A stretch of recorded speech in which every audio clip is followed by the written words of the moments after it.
হরে কৃষ্ণা সকল ভক্তবৃন্দ, প্রথমেই আমি আমার গুরু মহারাজের চরণে সশ্রদ্ধ প্রণাম জানাই। তারপর জগৎগুরু শ্রীল প্রভুপাদের চরণে সশ্রদ্ধ প্রণাম জানাই। আমরা শ্রীমদ্ ভগবদ্ গীতার মাহাত্ম্য আলোচনা করছিলাম। এর আগের এপিসোডে আমি শ্রী শঙ্করাচার্য প্রণীত গীতা মাহাত্ম্য আলোচনা করেছি।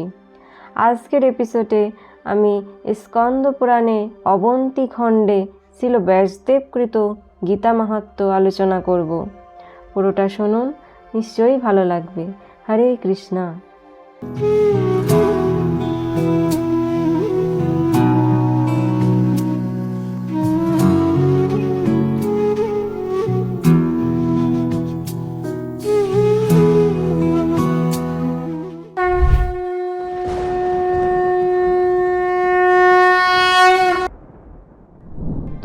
গীতা মাহাত্ম্য শুরু করা যাক।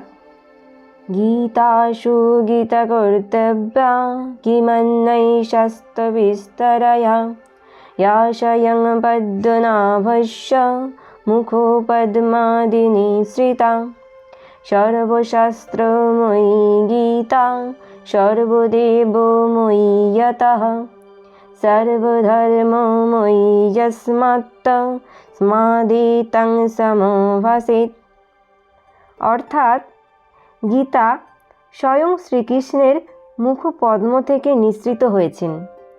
সেই গীতা সুন্দরভাবে পাঠ করতে হবে।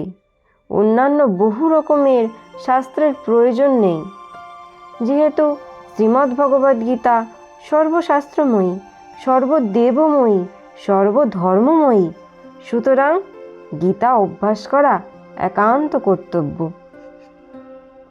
শালুগ্রামশীলাগ্রে তু গীতাধ্যায়ং পঠেতু যঃ মনন্তরো সহস্রাণি বসতি ব্রহ্মণপুরে হত্যা হত্যা যগৎ সর্বং মুষিত্তা সচরাচরম পাপৈর্ন লিপ্যতে চৈব গীতাধ্যায়ী কথঞ্চন তেনিষ্ঠং ক্রতুভিঃ সর্বৈ দত্তং তেন গবায়ুতম গীতামভশ্যতা নিত্যং তেনাপ্তং পদভয়ম।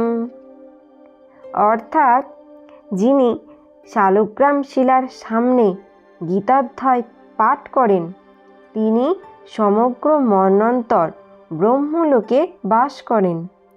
যদি কোনো ব্যক্তি বারংবার জগৎনাশ বা চৌর্যকর্ম করে, এমন জন গীতাধ্যায়ী হলে কোনো প্রকার পাপে লিপ্ত হয় না, উপরন্তু তিনি সর্বজ্ঞ হন এবং 10,000 গোদানের ফল লাভ করেন।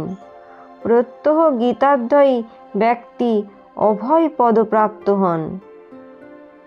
গীতাধ্যায়ং পঠেদ্যস্তু শ্লোকং শ্লোকার্ধমেব বা ভবো পাপা বিনির্মুক্তো ইয়াতি বিষ্ণু পরং পদম। অর্থাৎ যিনি গীতার একটি অধ্যায়, একটি শ্লোক কিংবা অর্ধ শ্লোক মাত্র পাঠ করেন, তিনি সংসার পাপ থেকে মুক্ত হয়ে বিষ্ণুধামে গমন করেন। হরি বল। यो नित्यं विश्वरूपकं ध्ययं पठति द्विजः विभूतिं देवदेवस्य तस्य पुण्यं वदाम्यहम् वेदोद्धृतं चं पुण्यं शति हासै पुरातनः श्लोकेनैकेन तत्पुण्यं लभते नात्र संशयः আব্রহ্মস্তম্ভ পর্যাপ্তং জগত্তৃপ্তিং করোতি সঃ বিশ্বরূপং সদাধ্যায়ং বিভূতিং চ পঠেতু যঃ। অর্থাৎ যে ব্রাহ্মণ ভগবদ্ গীতার কৃষ্ণের বিশ্বরূপ নামক 11 অধ্যায় ও বিভূতিযোগ নামক 10ম অধ্যায় নিত্য পাঠ করেন, আমি এখন তার পুণ্যের কথা বলছি। সমগ্র বেদ, ইতিহাস, পুরাণ অধ্যায় করলে যে পুণ্য হয়, এক শ্লোকেই সেই পুণ্য হয়ে থাকে। যিনি প্রতিদিন বিশ্বরূপ ও বিভূতিযোগ নামক অধ্যায় পাঠ করেন, তিনি আব্রহ্মস্তম্ভ পর্যন্ত জগতের প্রীতি সাধন করেন। অনন্যহনীয়মর্ত্যং গীতাধ্যায়ং পঠেতু বৈ যত্রিং শপথপরাধাস্তং ক্ষমতে তস্য কেশবঃ লিখিতা বৈষ্ণবানাঞ্চ গীতাশাস্ত্রং প্রযচ্ছতি দিনে দিনে চ যজতে হরিং চত্র ন সংশয়ঃ চাতুর্নামেব বেদানাং সারমুদ্ধত্ত বিষ্ণুনা ত্রৈলোক্যশপপারায়া গীতাশাস্ত্রং প্রকাশিতম। অর্থাৎ কেশব প্রত্যহ গীতাধ্যায়ী ব্যক্তির 32 প্রকার অপরাধ ক্ষমা করেন। যিনি গীতাশাস্ত্র লিখে বৈষ্ণবকে প্রদান করেন, তিনি প্রত্যহ শ্রীহরির পূজার ফল প্রাপ্ত হন, সন্দেহ নেই। বিষ্ণুচারী বেদের সার উদ্ধার করে ত্রিভুবনের উপকারের জন্য এই গীতাশাস্ত্র প্রকাশ করেছেন। ভারতামৃত সর্বস্বং বিষ্ণুবক্ত্রাদিনি শ্রিতম গীতা গঙ্গদকং পিত্বা পুনর্জন্ম ন বিদ্যতে ধর্মং চর্চল্যকামং চ মোক্ষং চাপিচ্যতা সদা শ্রোতব্যা পঠনীয়া চ গীতা কৃষ্ণমুখোদতঃ। মহাভারতের সারসুধা বিষ্ণুমুখ নির্গত গীতারূপ গঙ্গাবাড়ি পান করলে পুনর্জন্ম হয় না।